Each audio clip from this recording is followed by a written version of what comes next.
Thanks for joining us this evening. I'm Terry Brewer. The latest on the hepatitis concerns are on the way, but first we're taking you live to the Tuscaloosa Regional Airport where anchor Lynn Brooks is on assignment this evening. Lynn. Terry, I'm here at the Tuscaloosa Regional Airport where the countdown is on to Airshow 2012. Lots of great stories coming out of here today, and we'll have them for you later on WVUA News at 5. Terry, back to you. All right, thank you, Lynn. Now a major local health story, the latest on concerns over hepatitis A in West Alabama. According to the Alabama public health officials, some customers of McDonald's on McFarland Boulevard in Northport may have been exposed to hepatitis A. Officials say the exposure was through an infected employee.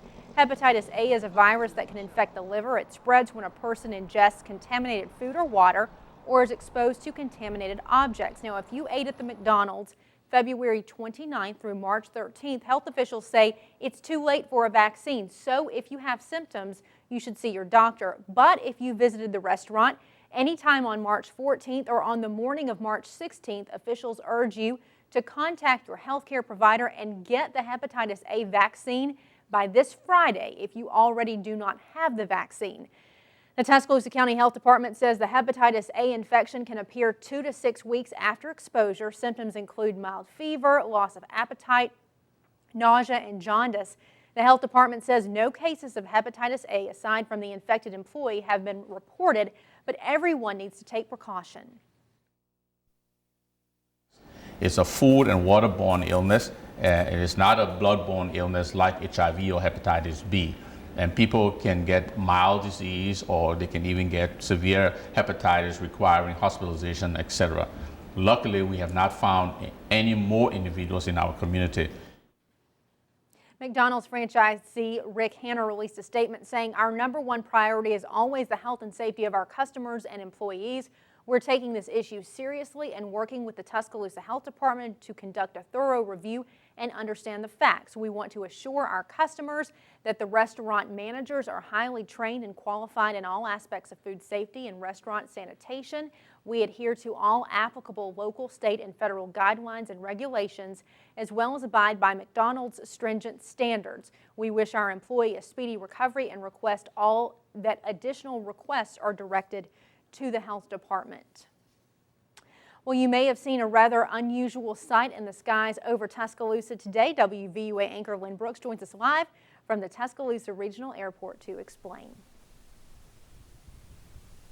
Well, Terry, if you looked up in the skies over Tuscaloosa today, you may have seen something you don't see very often. It could have been this aircraft behind me. This is the U.S. Navy's Blue Angels Jet number 7. It's an FA-18 Hornet. We were on hand today when the cockpit of this aircraft opened up, and a lucky few were able to take rides on this thing, including Calvin Brown. He's from the University of Alabama. We'll have a live interview with him coming up in just a little bit. But your home team was up close and personal when Calvin took off today. It will give you goosebumps all over to watch this aircraft take flight. It goes from the ground to 2,000 feet up in about 4 seconds. It is heart-pounding action. That's what the Blue Angels are all about, and you'll be able to see them all this weekend, if not right here from the airport property, pretty much anywhere around the Tuscaloosa Northport area. Admission, of course, is free. You can also get reserved seating by paying just a little bit more and having some more added convenience. Pilot Mark Tedrow is going to talk to us very soon, but also we want to let you know that Alabama's home team is all over this air show. In addition to following the U.S. Navy Blue Angels, we have members of your home team that are going to be on aircraft here at the air show throughout this event. For example, Friday, I will be flying with Mike Wiskus. He's an acrobatic flyer, and I'll be going up with him Friday. We'll also have our own Daniel Sparkman. We'll be going up with a wing walker. Then on Saturday, Danny Salter will be going up with the parachute team, the Golden Knights. So lots of action from here at the Tuscaloosa Regional Airport. Coming up later here on WVUA News at 5, we will talk live with Calvin Brown, who got up in this plane today. We're going to live vicariously through him and hear all about his big adventure today. For now, we're live at the Tuscaloosa Regional Airport. I'm Lynn Brooks, WVUA News. All right, thank you, Lynn. Looking forward to more from the air show out there. The U.S. Supreme Court is taking up an issue that could affect your life, President Obama's overhaul of the nation's healthcare system. Today, Alabama's Attorney General weighed in on the debate. The so-called individual mandate has sparked the most controversy. It requires nearly every American to purchase some level of insurance or face a penalty. In its final day of arguments, the U.S. Supreme Court signaled it may throw out key parts of the president's health care law if it finds the mandate unconstitutional. Alabama Attorney General Luther Strange joined several other attorneys general from other states in Washington. Strange said this law has far-reaching impacts beyond health care. If it does, where does the power of the federal government end? What does federalism truly mean? It has practical impacts on religious freedom, on the economies of our states, but more than that, it's a fundamental principle that will ripple across this country. A final court decision is expected in June. On your Money Watch, paying more for school meals. Tuscaloosa City school leaders have approved a price increase for food at school. Spokesperson Leslie Bruinton says starting in August, the price of lunch for students will go up from $2.15 to $2.25. Breakfast will also go up to $1.35. There will be no change for students on free or reduced price meals. On your Crime Watch, your piece of information could be the missing link investigators need to catch a suspect. Here is this week's Tuscaloosa County's Most Wanted. Hello, my name is Ted Sexton, Sheriff of Tuscaloosa County. Thanks to your help and WVUA, we have 2 more captures in this week's Tuscaloosa County's Most Wanted. Anthony Mullen was arrested on the charge of failure to comply with the Sex Offender Act. He's captured 371. Melvin Cole Wilkins was also arrested on failure to comply with the Sex Offender Notification Act on multiple counts. He's captured 372.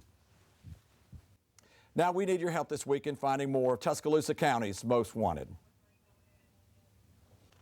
Kedrick Carmine Woods is wanted on charge of burglary in the first degree and other charges. He's a black male, 25 years of age, 5'4", 150 pounds, with black hair and brown eyes. Last known to be living on Hope Boulevard in Tuscaloosa. Jesse Estuardo Galdamez is wanted on charge of rape in the second degree and other charges. He's a Hispanic male, 21 years of age, 5'6", 135 pounds, and was last known to be living on Universal Heights in Holt, Alabama. If you have any information on these as well as others wanted by the Tuscaloosa County Sheriff's Office, please call us at 205-464-8672 or go to our website at www.tcsoal.org. You can like us on Facebook and follow us on Twitter. And working together, we'll continue to make Tuscaloosa County a safer place to live. There's been a lot of talk about the Stand Your Ground law since the shooting death of Florida teen Trayvon Martin. But do you know what your rights are if you feel threatened? Authorities in Florida say George Zimmerman was the shooter. Florida has a Stand Your Ground law, and so does Alabama. Tuscaloosa County District Attorney Tommy Smith says the Stand Your Ground law does not mean deadly force is always acceptable. Smith says according to Alabama law, a person must reasonably feel he or she is being threatened. Then that person is justified to defend him or herself by the use of deadly force, but not in the case of property. The law is that you can defend people, but you cannot use deadly physical force to go after somebody or to prevent something happening to property. You've got to use it in defense of people. If someone is reasonably in fear that they're going to be hurt or that someone else is going to be hurt, then of course they're able to defend themselves. Smith says the Stand Your Ground law also applies to people on watercrafts, aircrafts, and vehicles. An Alabama native who gained international attention as a blues singer-songwriter has passed away. According to the Gadsden Times, Jerry McCain died today at the age of 81. McCain made his first record back in 1953. Join WVUA tonight at 6:30 for a special edition of the program Alabama Experience called True Blues, featuring